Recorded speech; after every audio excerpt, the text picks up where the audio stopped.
Good morning, everybody. TDIF. Welcome. Getting all tangled up here. Welcome to the live stream. As the coffee crew rolls in, we'll just say thanks for everybody that is watching on the replay. And if you're watching on the replay, we go live Monday to Friday, 8 o'clock Pacific time. It would be great to have you join along. We got an awesome group of people here. Still calling them the coffee crew. I've got my coffee. Hopefully you've got your coffee as well. Let me know in the comments how what's in your cup. Is it coffee, tea? We'll see who's rolling in here on a Friday. So it's Good Friday. It's a Good Friday today, and we do have some good news to share. And because if you've been looking at the market and your portfolio this morning, not good. So we'll share some good news instead. And first and always is, let's pull it up here, Candace. There we go. Good morning. Welcome. Always first. Most of the time first. You get a pass when you were sick. You got beat to the stream. I think only when you were off, not feeling well. But hopefully, I think you're on the mend. I saw your Aritzia video yesterday, and it's so funny because you pronounce it wrong, but all good. I think someone called you out in the comments already, but that's all good. Appreciated that video. Caught that as well. So if anybody's looking for some info on Aritzia, check out Candace's video. Maybe you want to go buy Aritzia. And we'll get to your joke in a second, Candace. Love those stupid, bad jokes. Abigail, there we go. Good morning. Hopefully you're doing well. And Best Weirdos here. Welcome, welcome. Happy Friday to you as well. I think it's a school day, so better get to school. Get your shoes on, get to school before your mom yells at you. And Stan, always good. Happy Friday. Happy Friday. Short week. Week went fast, actually. I think I said on the Monday, Tuesday stream, it's like usually a short week seems to take longer, but this one's gone pretty quickly, which is good. And yeah, that's kind of the idea. It gets me kind of Nadia, and good morning TJF. It makes me kind of get a little bit motivated to go. I was up early this morning, really early, and will relate to the news that I'm gonna share. But anyways, so the coffee I needed and the music kind of gets me going. Although that being said, I think I mentioned yesterday having to shovel and brush snow, like over a foot of snow off my car.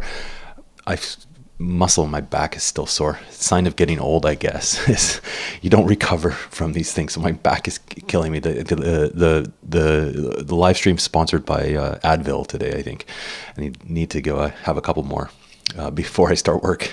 And MC, always good to have you here. Always appreciate it. I still don't know. I say it every time. I still don't know why your icon of your name does not show up. It's only you. You're special. But appreciate you coming in, spending your mornings with us all week. It's awesome. And Candace, it's time for a refill. I'll be here. You can go refill, and mine is full and hot. And I'm gonna need a lot of coffee today. It's Friday. There we go. So let's share the news. So we talked about it yesterday. I finally met the threshold of monetization for YouTube, which included over 1,000 subscribers, which I've had for a while, which is awesome. Appreciate everybody that subscribes to the channel. But the elusive 4,000 watch hours was up until yesterday. I hadn't met that threshold. So as you know, yesterday we passed the 4,000 hours, which lets me apply to get monetized on the channel by YouTube. But you have to go through the review, and it's happened. So we're done. It's all approved, and you're probably seeing ads. You'll see. I think a lot of times YouTube shows a lot of ads anyways on videos, no matter what.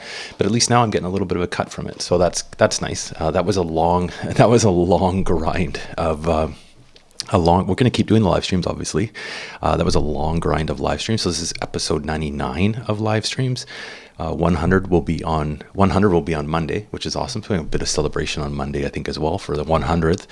And the channel the 2-year anniversary of the channel is April 1st of this year. So almost we're almost at March. So almost 2 years to make that happen. So finally paid off. Thanks everybody who continued to watch, support. Definitely really appreciate it. I will get a regular video up on the channel as well. I get that recorded just to thank everybody, but you get the live stream always gets info first. But I know not everybody can watch on the live stream. So there we go. That is the good news for Friday. And we totally missed your joke, Candace. I apologize. I love these. This is always terrible. And this is Holy Banana Bread one for you. ChatGPT's joke of the day. Why did the banana farmer invest in the stock market? Because it wanted to peel off some profits. There we go. Those are terrible. I need to get I need to get the sound effect that does like what is it? The drum and the cymbal. I'll figure that out on the channel. Too good. All right. So obviously today market, we had kind of an ugly week, I think, not the greatest. I'm always trying to find some good news to share as opposed to, if it's headlines are terrible.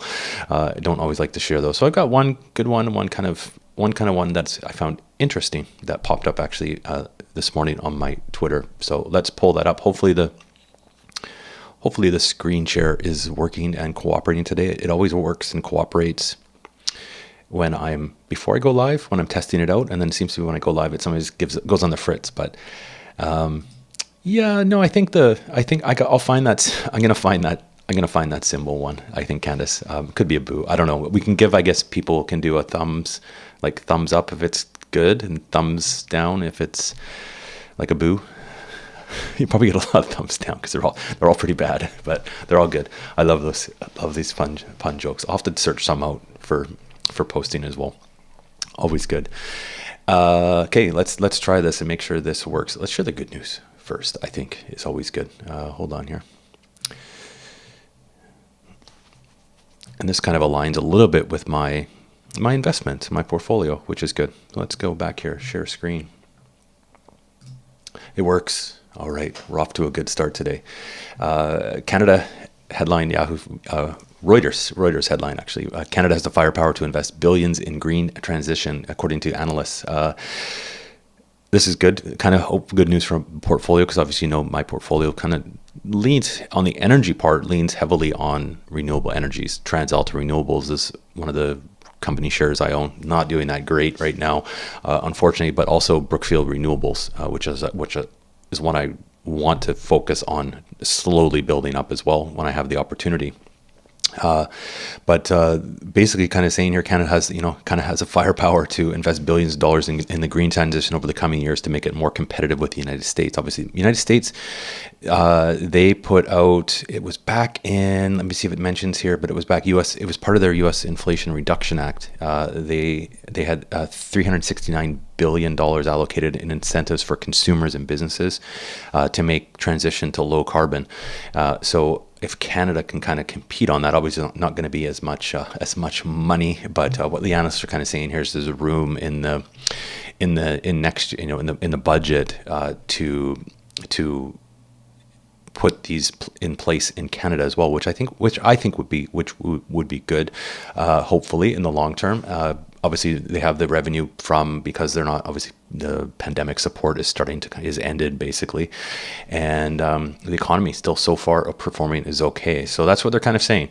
That would be kind of interesting to remain a bit more competitive. So something to keep an eye on is some renewables. Let me know your thoughts on that. Obviously in the comments as we're watching this, and as if anything that you're actually wanting to ask questions on anything, fire them away as well. It's always good. This live stream is about you all as well, not just me talking about things that I want to talk about. So but actually, so they're estimating here is Canada can spend an additional 20 billion, 14.9 billion, obviously US, Canadian 20 billion per year,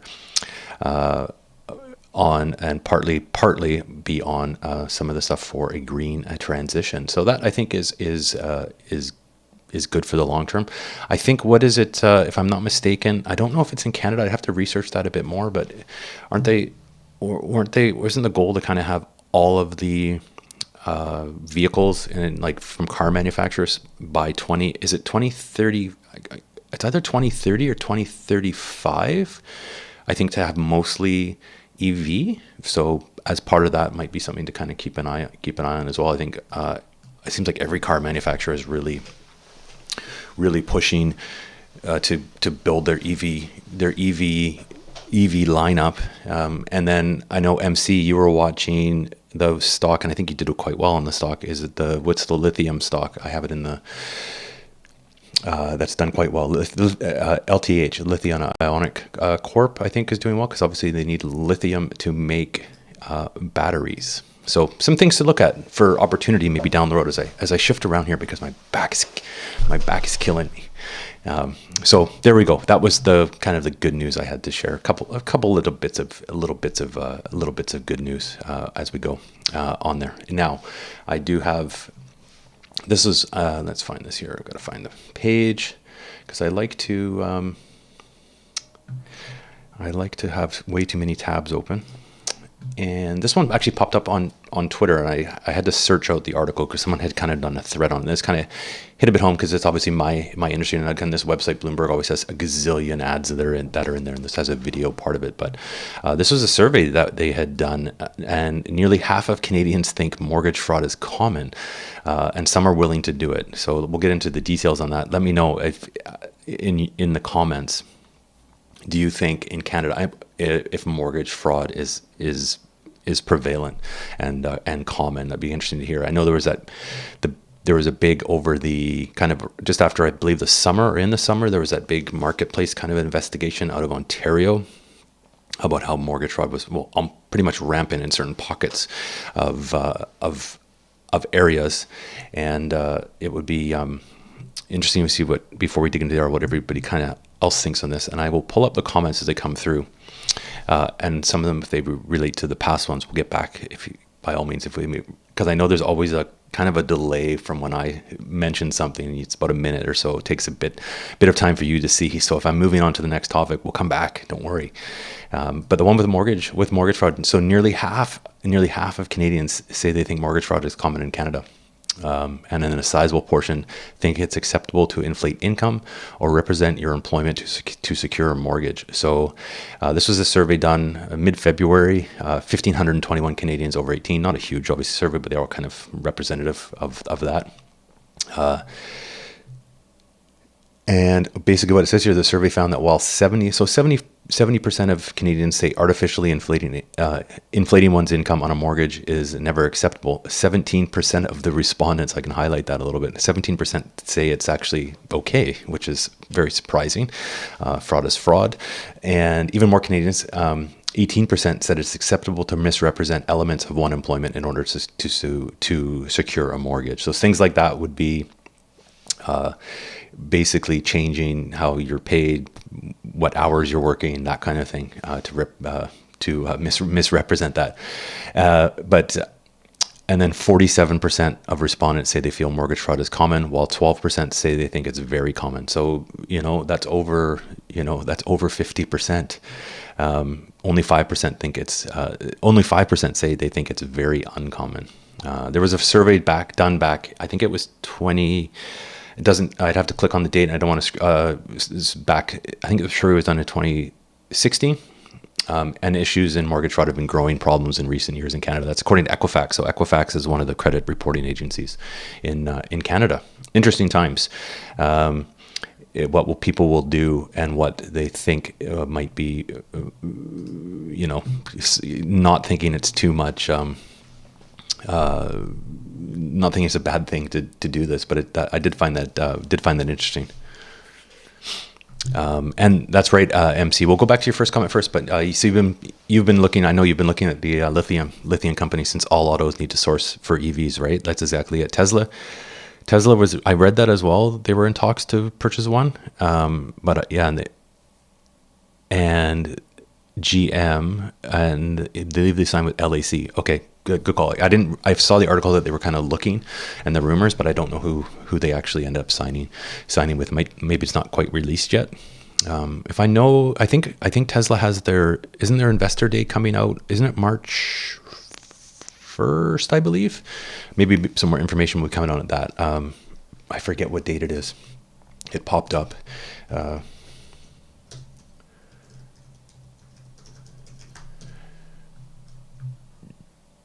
2023 Investor Day I was right. It was, let's pull this up. March 1st, Investor Day. So maybe there'll be some more information coming, obviously, probably on that day.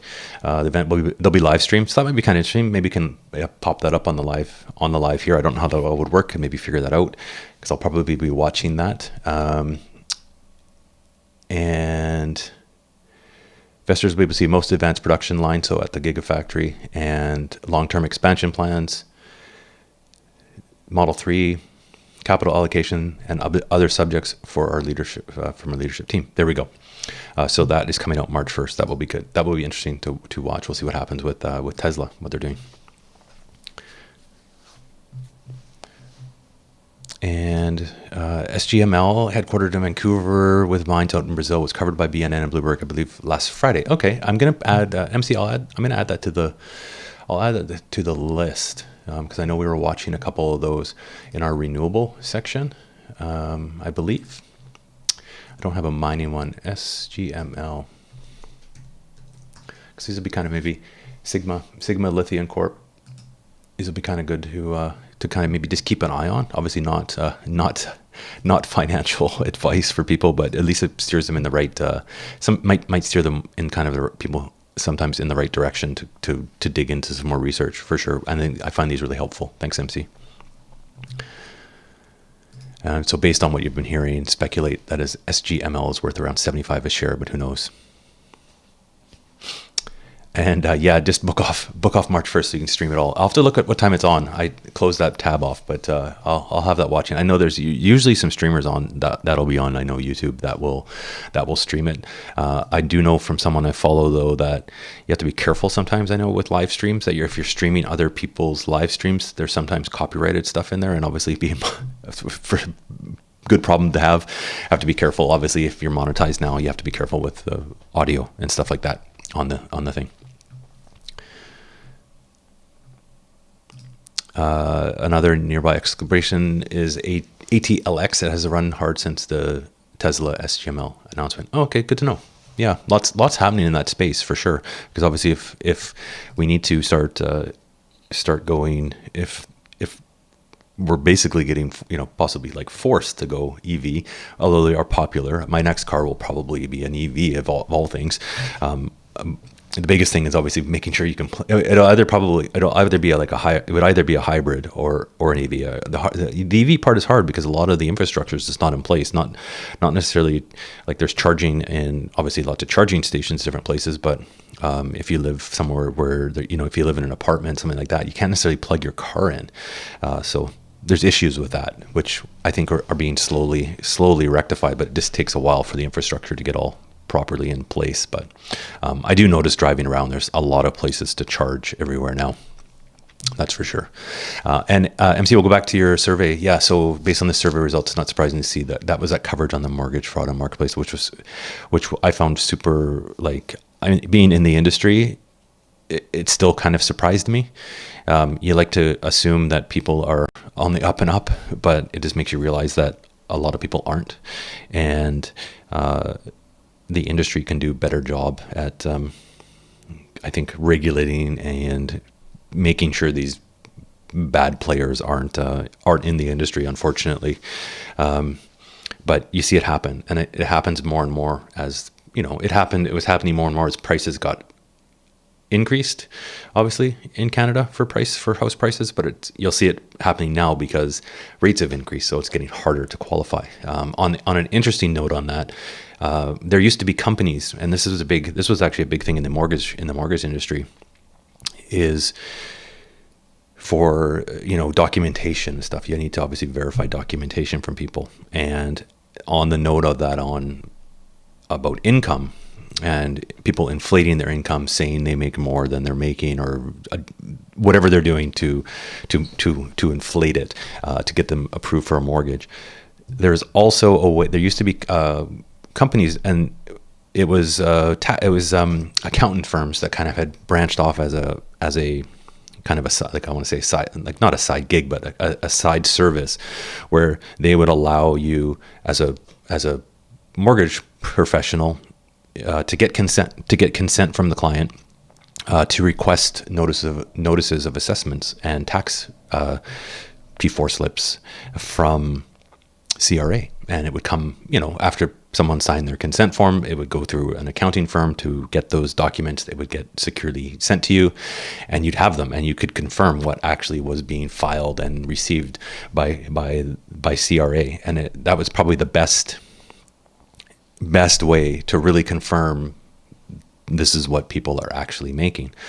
And the interesting part of that is CRA cut that access off for these companies for whatever reason. The reasoning behind it was privacy, obviously, but your client is giving consent for it, so it's kind of like it was kind of a touchy subject for a little bit, and these companies have now closed down, or they not the accountant firms, but the companies that offered this service. So CRA cut that off. So the government, it was baffling to me, because it became quite popular, and it was an easy way for people to actually verify things that verify.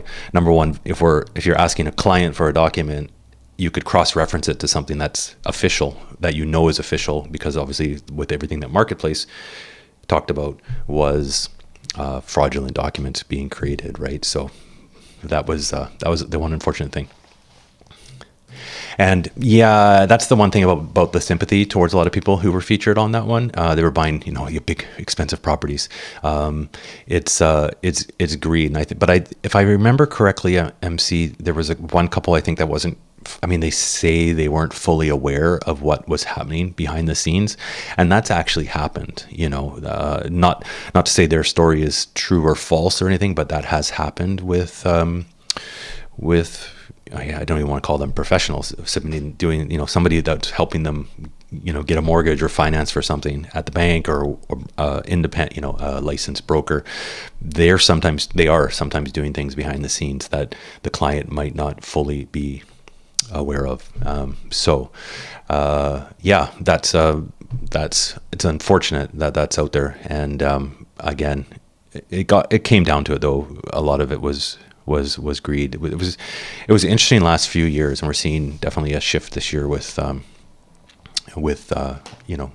originations and stuff like that, and the market. But it's going to be interesting. It's going to keep panning out to see what's happening. Do I know what's going to happen? I have no idea. We had such a crazy past couple of years that it's definitely shifted. So so interesting. So maybe there'll be more coming out of this with this article that is on BNN, but hard to know what's going on. Definitely hard to qualify for a mortgage.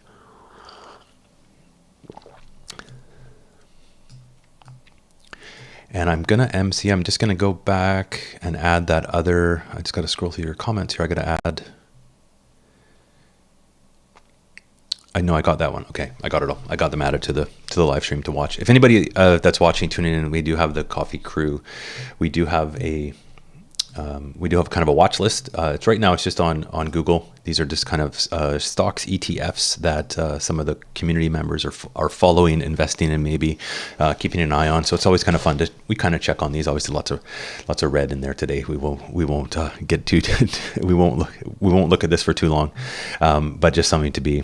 If anybody's kind of interested in this, I'm going to work on getting something that I can actually share to the community via a link, so I can put it in the description. I just haven't done that yet. I got to search out kind of the best one to kind of be able to share that, so people can definitely check it out. But we've got a few kind of watch lists.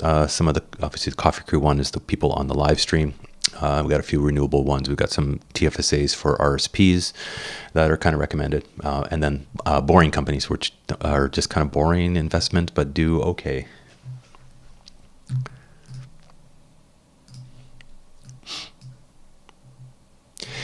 Yeah, I did see that, MC. I was trying to avoid the bad news, and I did see that, and we can definitely pull that up. It was down in the States, and there's two. So I did have two articles. Let me just pull this up.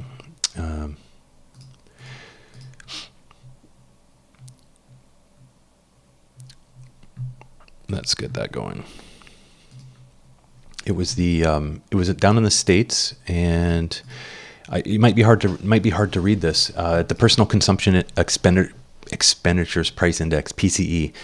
So it's the Fed's preferred assessment of how quickly prices rise across the economy. Rose 0.6% in January, and up 5.4% from this time last year.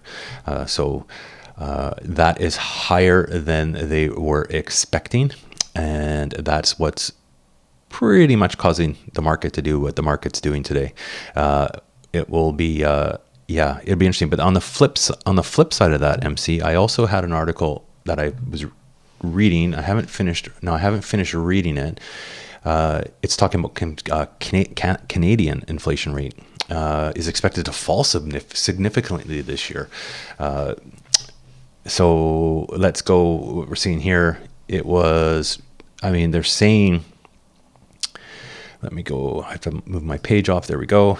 Let's go down here. Reopening. Glimmers are apparent now. They're saying Canada reported earlier this week that the headline inflation rate fell last month to 5.9% from 6.3%. So we're seeing that it's coming down in Canada. And then also here, prices aren't rising as fast because they're compared to. This is the thing. They're not rising as fast, but we're also comparing it to prices from a year ago that were already inflated, right? So it's kind of like that's the big catch. But they're basically saying now, tracking month over to month, changes in prices have noticed price pressures easing a little bit. And looking ahead, the Bank of Canada is forecasting inflation will fall to about 3% by mid-year 2023 and back down to 2% in 2024. Most private sector economists are forecasting similar figures as well. So I don't know. Let me know in your thoughts on that. But it's kind of like you're getting conflicting, numbers from everywhere on what's happening. I don't know if there's a real answer for that, but it's interesting how that obviously the States still, what I'm reading now in the States is still potential of rates coming up. I believe the next Fed date is in March at some time. Rates increases in March, whereas like on the flip side up here in Canada, they're conditionally pausing. Whether that will change, anything can change. It's like everything changes week to week. It's very hard to kind of know what the heck is going on. There's so much there's just so much uncertainty out there. What's happening? There was, with what's going on still in Ukraine, and today is the 1-year anniversary of the Ukraine and Russia, and so there's that still stuff going on with China. There's it's really hard to. I think we're just in we kind of knew it was going to be a bumpy, volatile year, and I think it's just playing out exactly how I envisioned, but there's just no way to really know what the heck is almost going on a lot of times. Just a hard. It's hard to know. Like things just change. It's like change. Ask me tomorrow. Like it's like the weather. Sometimes like things will change completely by the afternoon, it's just sometimes over my knowledge and brain sometimes with what's going on. So, I mean, again, back with market and stuff like that, that's kind of similar to reasoning why I'm just keep kind of continuing on doing what I'm doing with my TFSA, slow and just going to do regular deposits still, not doing anything crazy, not trying to be smart, just keeping with what I know and keeping with my plan. And, I don't know how either. I guess it's good. Very good question. It's all kind of, from what I'm kind of following now, MC, if you don't really know how inflation can get to 2 or even 3% either without higher rates or higher unemployment. We've seen higher rates. They've obviously starting to pause. We haven't seen higher unemployment yet. Is that the next thing? Although unemployment is supposedly spreading outside tech, the jobs market is still hot. Yeah, it has been mostly in tech. I haven't heard any. I haven't really read anything like that, like outside of tech. Now, if anybody obviously that's watching has any anecdotes or something that maybe has affected them, let me know. It's probably just a matter of time, right? There's obviously a lag in a lot of things. But if tech's been impacted, there's other things that are going to be impacted. One thing would be, this is the one thing. Obviously, if real estate, we talk about real estate, how crazy it was. That's the industry I'm in. You're going to see, now it might not necessarily lead to certain it's hard. It's really hard to know because obviously if people aren't buying houses, then realtors aren't making a commission, mortgage people aren't making a commission, appraisers aren't making money by doing appraisals, lawyers aren't making money to do the transaction. So there's home inspectors. There's so much trickle down to a lot of things, and so far any kind of internally, any kind of lawyers I've worked with, and they've kind of kept everybody still there, because on the flip side of that, if you start letting people go, especially in certain positions and professions, it's hard to find when something does, when there's a turnaround and things get busier, it's hard to replace those people. That's what we're seeing, right? There's still it's just hard to find new employees that are good. So do companies? I think companies kind of hang on to those. Tech may be a little bit different, right? Because there's a lot more pool to pull from, and also a pool to pull. I'm going to assume a little bit tech to pool more internationally and remotely to do certain tech jobs, programming, that kind of thing. Whereas like if you're dealing with someone that is a conveyancer or a law clerk or something like that, you need someone someone either in the office or locally to be able to do it and have the proper licensing and all that kind of stuff, whatever you need. I don't know what the answer is, but so MC is thinking 6% down to 3 or 2, leaving things as is, might be a bit of wishful thinking. I think you're right. I think we're going to see a pause. I think the bank is going to try and pause for as long as possible, because it's really biting into people. Obviously, we've talked about it, and you've seen it in the news with variable mortgages, variable debts.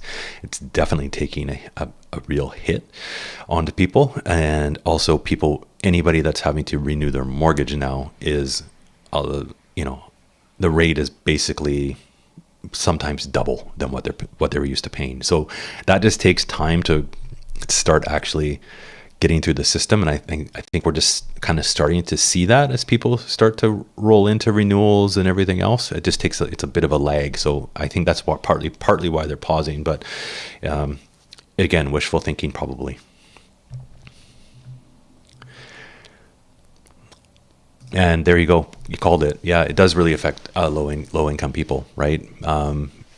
I mean, I'm fortunate enough. That's the thing. I'm fortunate enough to be able to complain about it, and it does. That's the thing. You just if you don't have obviously you're not putting as much. I'm in a fortunate position to not, obviously not put in. You maybe don't save as much that month, or you have to allocate money somewhere else. But yeah, if it's a low income family, or family with on the lower income side with a lot of kids, it's just groceries alone is a fortune. I'd have to look back at my grocery bills for because I do all the curbside, so all the past orders are there. I should go actually look at some of the prices on stuff, because I've noticed it. Kind of going forward, that there's certain products that have definitely jumped up quite a bit in price. But you make the decision. Like for me, I make the decision. I go, okay, do I really need this? And or I'll look for an alternative type of food. I don't buy I've mentioned before, I cook everything from at home. I don't buy like prepackaged stuff like that. So I can kind of really tailor for price maybe a little bit easier. But it's definitely gotten more expensive. But again, on the flip side, yeah, restaurants are crazy, packed, and flights are. Air Canada is at literally their pre-pandemic level, right? For passengers. So people are spending their money, whether they're putting it on, I don't know, credit cards. They still have a lot of savings, right? But people will deplete those savings because they still want to live and do what they're used to doing. So very interesting. Yeah. If you have anything is more expensive for interest rates. Unfortunately, that's the unfortunate thing. If you're able, Candace, if you're not wanting a line of credit or something, and you're wanting to go into a more of a fixed term mortgage, do a short term.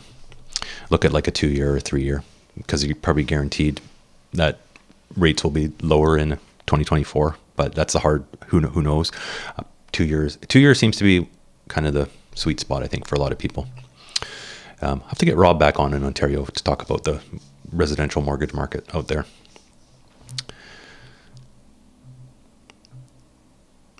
Yeah, I watched another live streamer in the morning. I'm not super technical. I'm kind of trying to learn that a little bit, the analysis and the charts and stuff like that, MC. So I watched them in the morning and talks about it. And yeah, it was hitting that, coming down to that hold above that level. I did see that as well. I'm not a super knowledgeable chart watcher, but something that I kind of want to just learn a little bit more to hopefully help out this channel as well. And covered call investing, awesome. Welcome. Thanks for making the live stream. Always good to have more people. And Dank Magic renewed in December. Yeah, it's terrible. Yeah, not good. It's never good to have to pay more money for anything, but unfortunately. But at least hopefully you got a decent renewal. Everybody's in and everybody's in the same boat. Did he just release one? Just released a video on his 3-year experience of owning. Quite interesting. He's got a variable mortgage on 2 properties. The scary part with a variable mortgage on a lot of people took variable rate mortgages, right, on rental properties, because this is the way the whole qualifying went. You could qualify for more mortgage on a variable, and people wanted the lowest rate. And of course, variables were basically free money. And variable rates gone up quite substantially. It can be crazy. Payments have doubled. Exactly. I've seen someone's mortgage statement from a TD bank.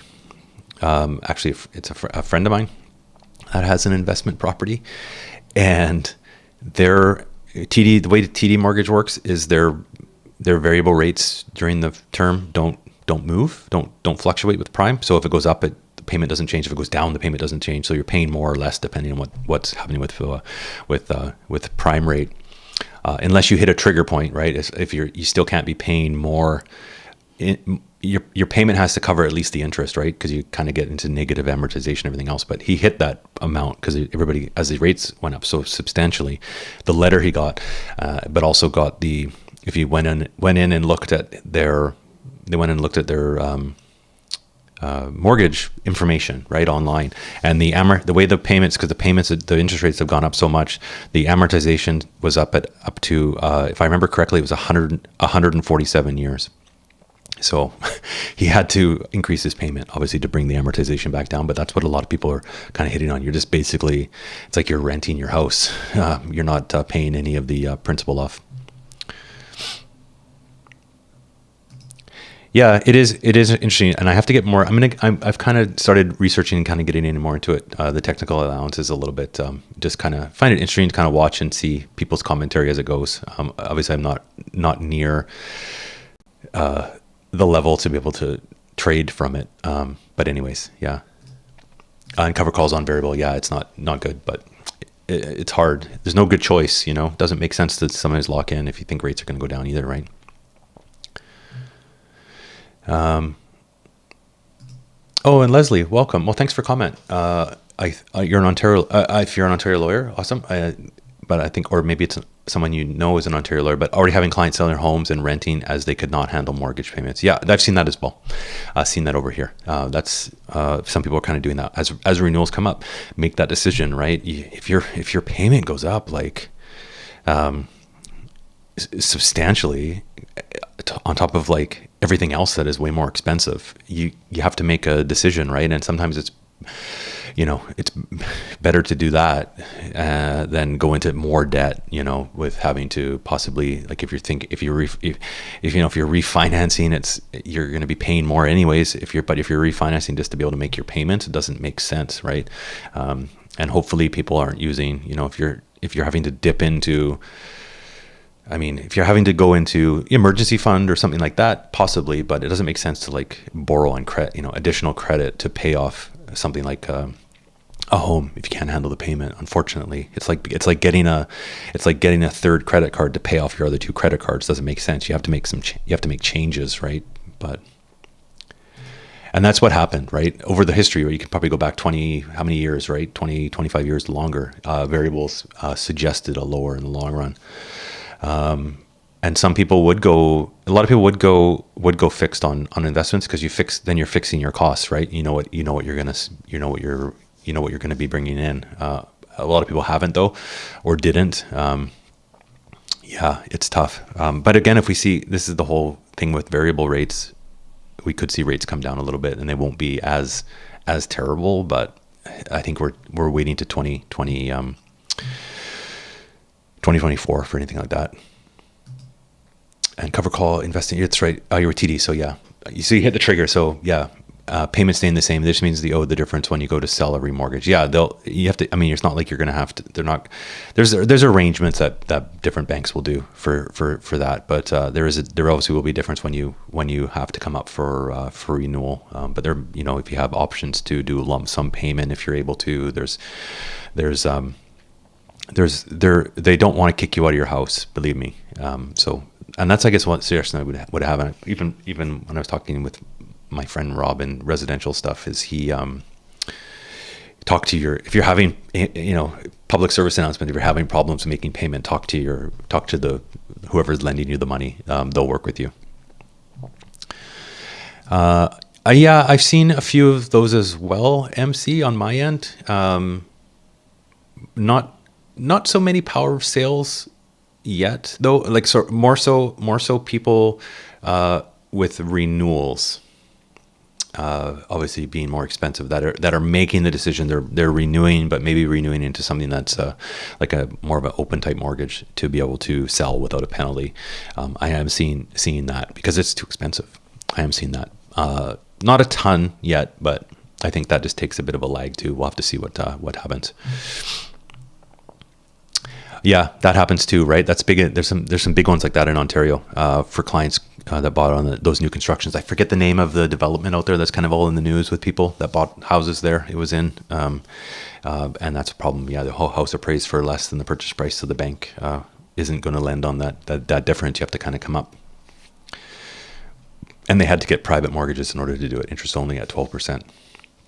Yeah, and this is the kind of thing. It's like sometimes people, I don't know. There's no good solution, right? It's bad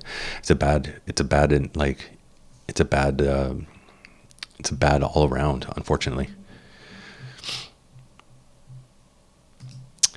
Yeah, MC, that fixed versus variable, it does have a risk. Yeah, and that's the thing. We had such a long. When I had my mortgage, it was variable. I had it for years and years. I always had a variable, and sorry, I shouldn't say I always had variable.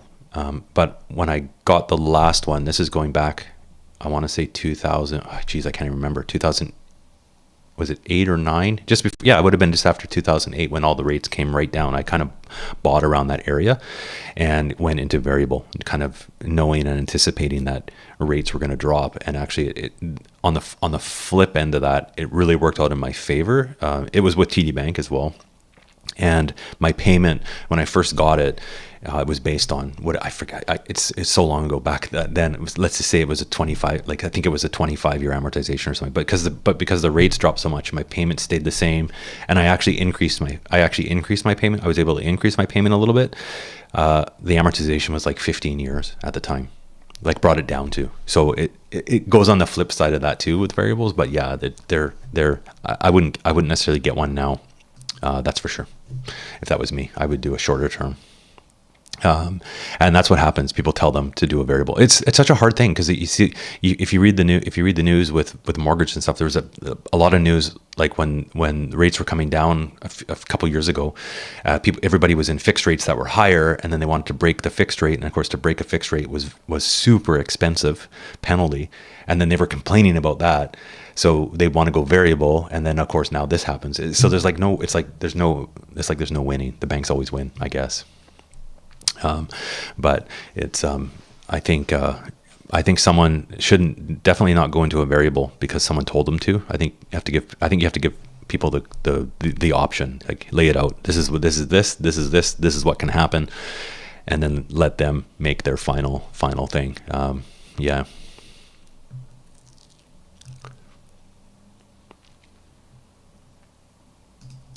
Yeah, everybody, you're probably not, you're not alone there, right? Everybody went because of the low, took variable in case it went lower. Lesson learned. I don't. The thing though, is I don't think anybody saw rates going up. No one did. No one saw rates going up this fast, this quickly. So had you been in the past in a variable, it would have been a lot slower of rate increases. Definitely not as aggressive and quick as what's happened this past year. So it's really hard to look back, right, at historic what's if you look back historically as rates were adjusted, they would go up a lot slower. Yeah.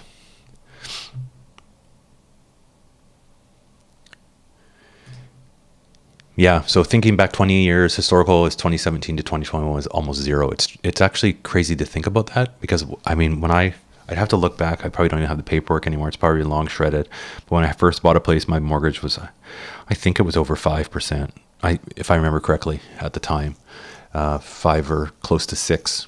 And that would have been back in 2000 and, oh geez, I can't even remember, 2001 or 2? 1, 2, or 3, I can't even actually remember. But they were, and then they came down. Then we were in a low period for a long time, that's for sure. Yeah. And you're exactly right, Trevor. Banks wins. Banks always win somehow. They get you on the penalty, they get you on the interest, they get you on the spread somehow. Banks always win.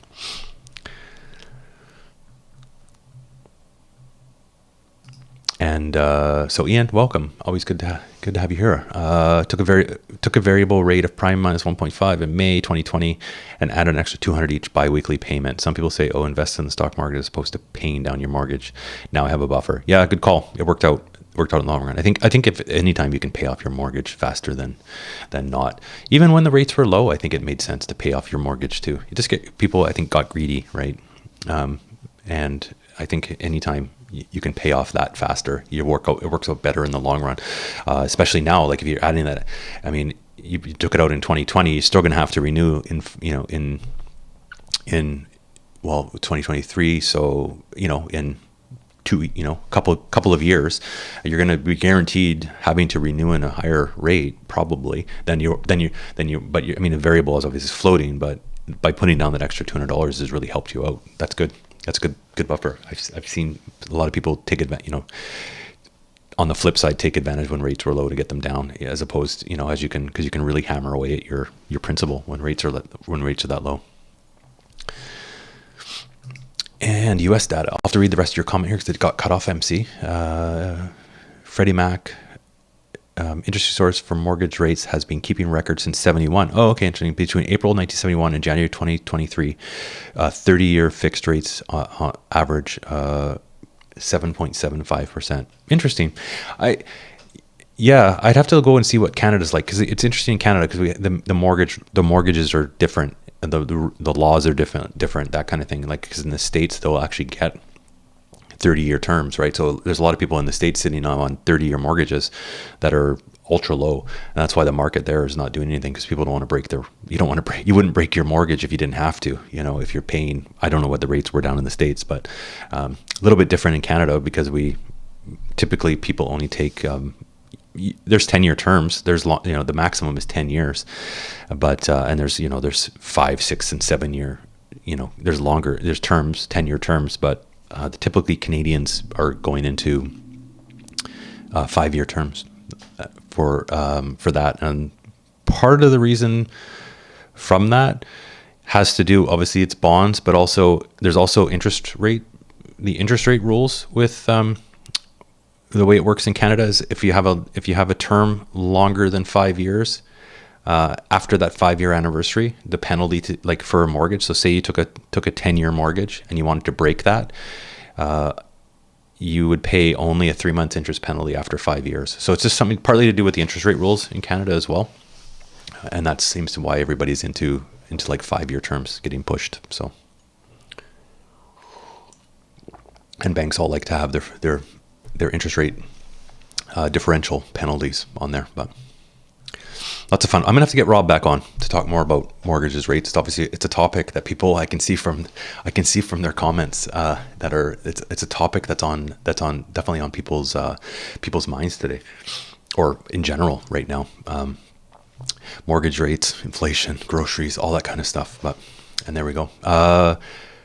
Coming up to the end here. So thanks everybody for joining. We're not leaving just yet, but if I like to always say at least once, if you haven't hit that like button yet, hit the like button. Helps out the channel, gets it out to more people. And we actually looks like we had a few more new faces on the live chat. So welcome to everybody new. Welcome to the coffee crew that's still here.